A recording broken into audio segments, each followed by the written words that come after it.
Kumite Radio is brought to you by Supplement Warfare. Visit their website, supplementwarfare.com.au, for the best quality supplements on the planet. Use coupon code Kumite Radio at checkout to get 10% off of all orders. Joining me back on the show is Dan Hangman Hooker. He'll be fighting on July 7th at UFC 226 versus Gilbert Burns. What's going on, Dan? Not much, just having a beautiful day here in New Zealand. 2008, man, it's becoming a year of firsts outside of the cage. You added business owner to your resume. Soon you will be a father. Life must be good right now. Yeah, nah, it sure is picking up. You know, things are getting busy. Very exciting. You know, I'm kind of one of those people that if I have nothing to do, I get very bored and very frustrated very easily. So for someone like me, the more I have going on, makes me enjoy life a bit more, being busy all the time. Right now, the hot topic is in the UFC, the morning weigh-ins. What is your thoughts on this? It'll kind of play out both ways. Like if it goes back, well, then the guys that are cutting more weight, you know, the bigger guys in the division are just going to have more of a problem. So for me, it's not going to affect me negatively. Obviously, I would like to have the extra time to rehydrate, but it's kind of the same thing as when they banned the IVs. Like, it's just not going to work out for the bigger guys in the division. So the guys that are cutting more weight. So I don't cut that much. So I don't see it impacting me too much. Like, I will be fine. If we go back to the 24 hours, I'll be fine. It's more of just where they have you sitting around for the 2 hours. You know, like as it is now, you just make weight in your room, walk downstairs and step on the scale. Not drag it out 2 hours, waiting in rooms and getting bussed around to venues. Like, it's more of just a pain in the ass for me. So it's like a slight pain in the ass, but at the end of the day, it's going to be worse for my opponents. So I'll take that, you know, I'll take that for being worse on my opponents. Were you a big IV user before they banned them? Yeah, like I used IVs to rehydrate. And it just, you get back to the same point if you orally hydrate, but it's like when you use an IV, it's almost instant. You know, you kind of get hooked up, and then within like 5-10 minutes of being in the IV, like it's like an instant shift of like hydration. So there was like a good amount of time like adjusting, and like I had to completely adjust my weight cut and my nutrition, and everything changed after that. So it's kind of they sprung that on us, and now they're just springing this shit on us, and you just gotta roll with the punches, I guess. Since moving up to lightweight, every outing has been more dominant than the previous. What exactly do you see in yourself that has elevated you to perform at such a high level?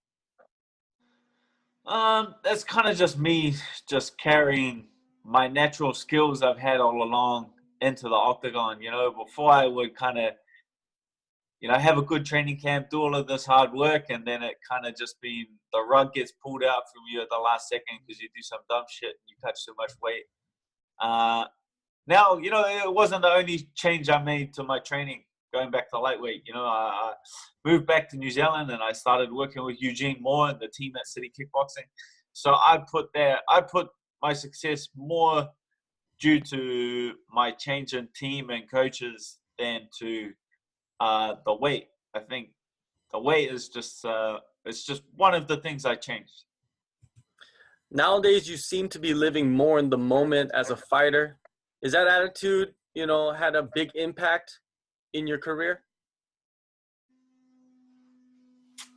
Yeah, I guess so. Like, that's just kind of what you have to do living as a fighter. Like, you can't plan too far ahead. You go, oh, I'm going to win this fight, then I'm going to move on to the next one. And then you could get stone cold flatlined in this next fight, and then all your plans turn to shit anyway. So I like to take it one thing at a time and just enjoy it as it comes. Let it grow, let it develop. and just kind of enjoy the process of it. UFC Fight Night 128, you KO'd Jim Miller viciously. It was one of the nastiest knockouts of the year. And when you look back at that win, is it the most satisfying for you?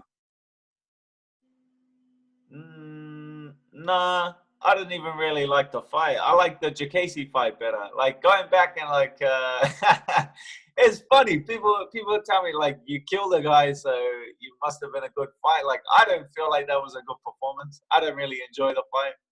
I like the Jacasey fight better. I like the Pearson fight better. I thought there was more. Yeah, they were a bit more tactical, and I showed a bit more of my skills. It was a bit more. It was more exciting for me, the Jacasey fight. Let's just put it that way. Like, it was more entertaining for me. And at the end of the day, if I'm having fun, that's the main thing, right?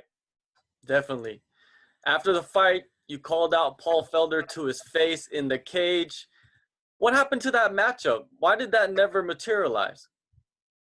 I think he just was fighting James Vick. He came up to me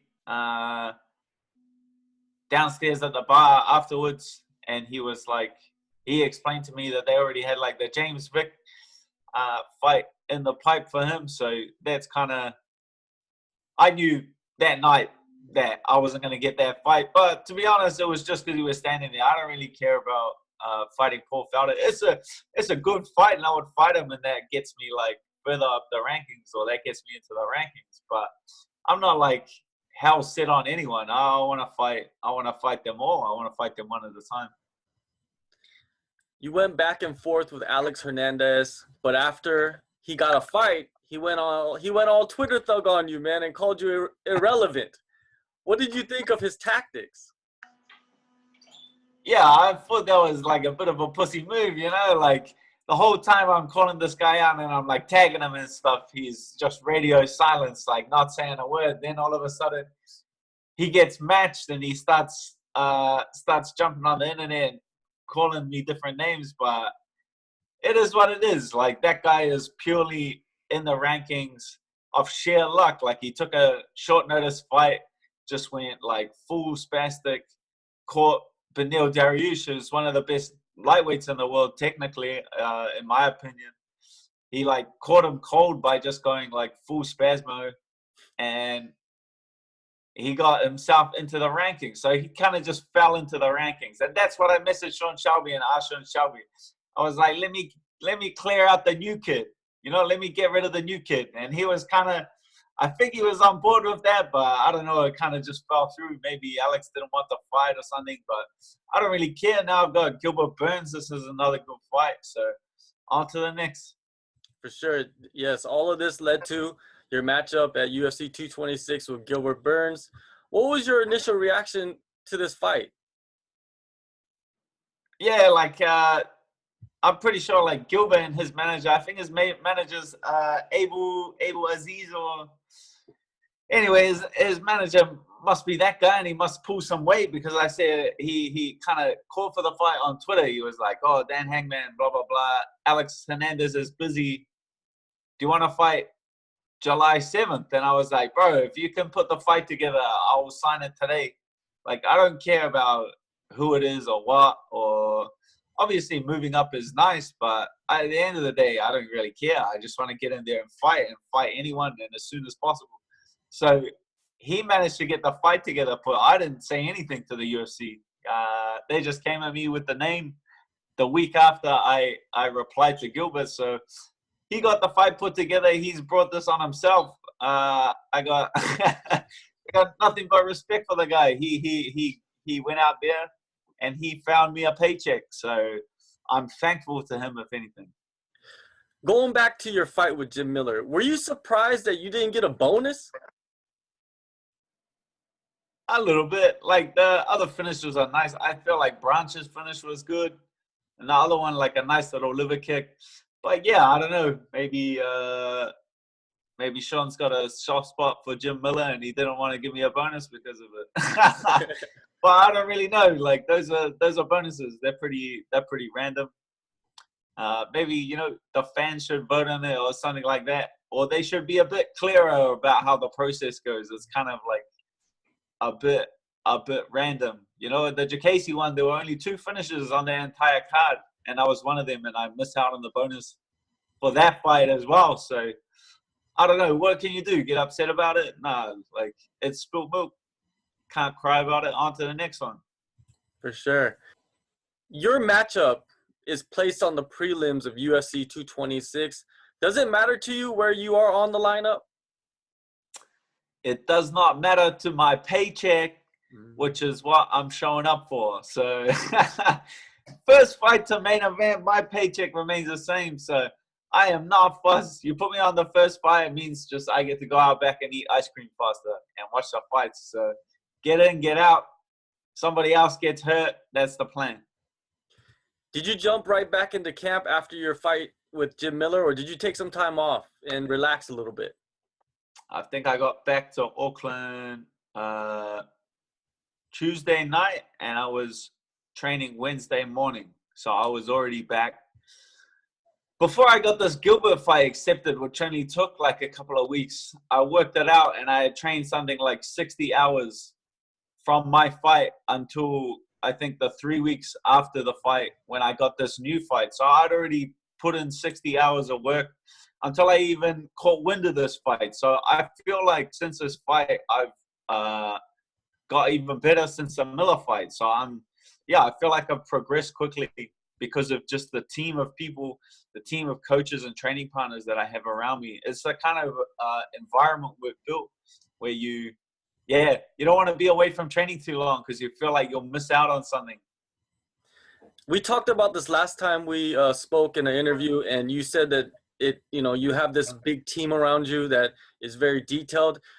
You said that you put in 60 hours. That means your approach is very scientific. We're on like a full program, like everything is monitored and like tracked and set out by our coaches.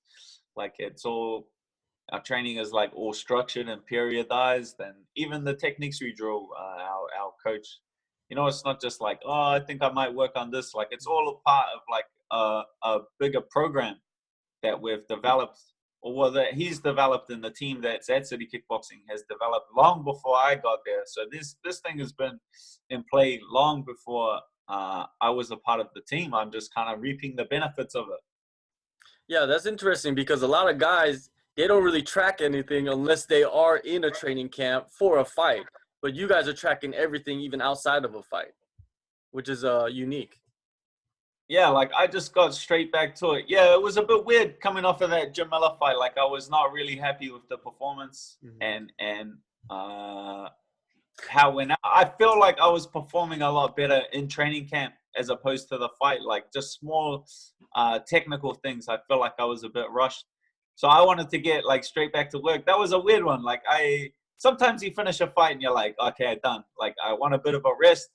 Rest to me is, still training twice a day, but just doing like technical stuff.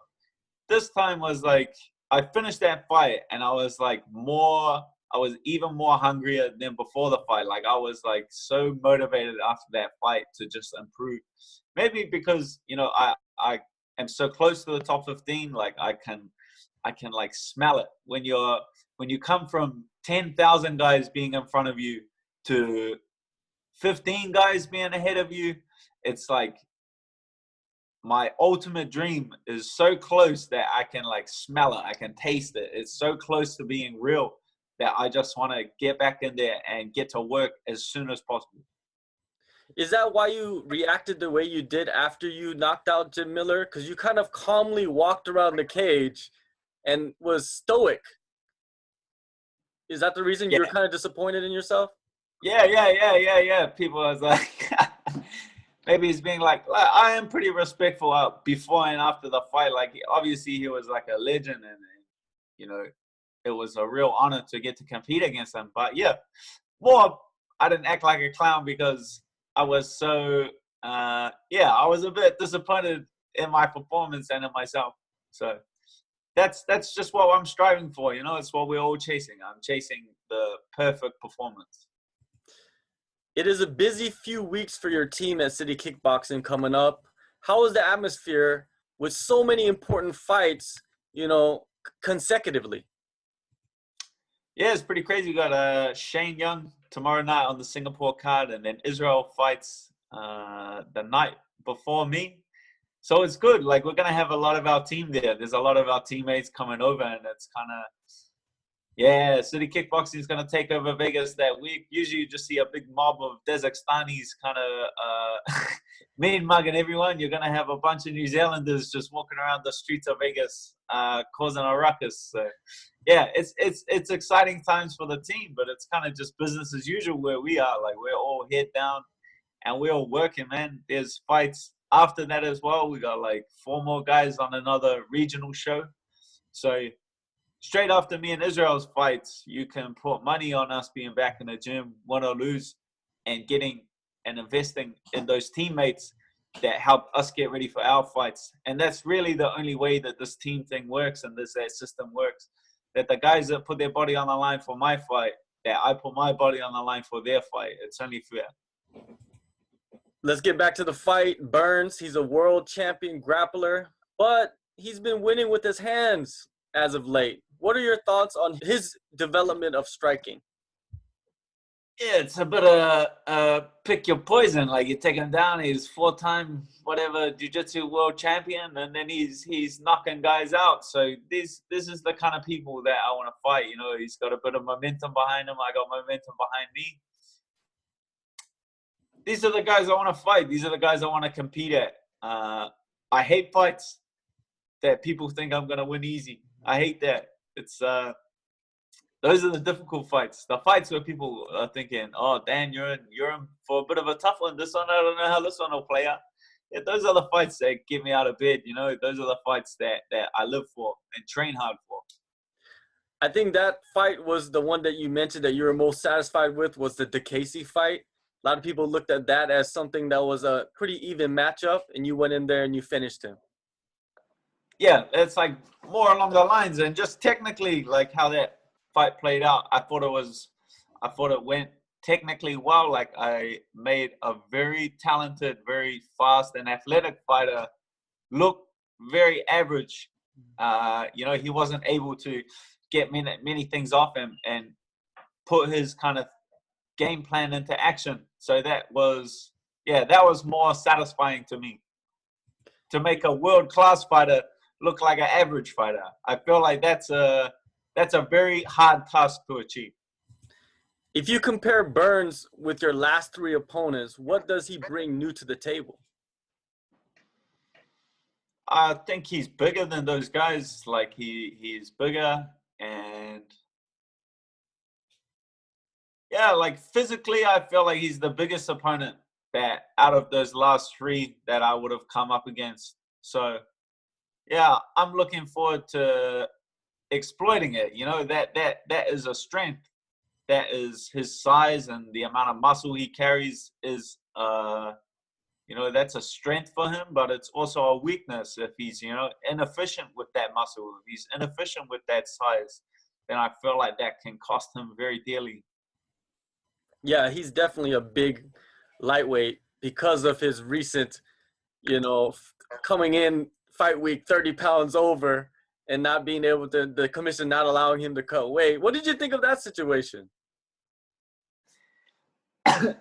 Yeah, like, I feel like that's like a lot of people don't want to accept a fight with Gilbert. I hear through the grapevine that he's like a pretty difficult guy for the UFC to get someone to agree to fight him because of things like that, because he showed up and got pulled out, and I think he's had some like injuries and had to pull out of a few fights. But look, I'm confident he's gonna show up. You know, he asked for this fight, he's ready for this fight, so I'm pretty confident he's gonna get there, and he's not gonna show up 30 pounds over and get our fight scrapped. So, do I still get paid if that happens? I hope so. I hope so. I want to fight more than get paid, though. Let's just put it that way.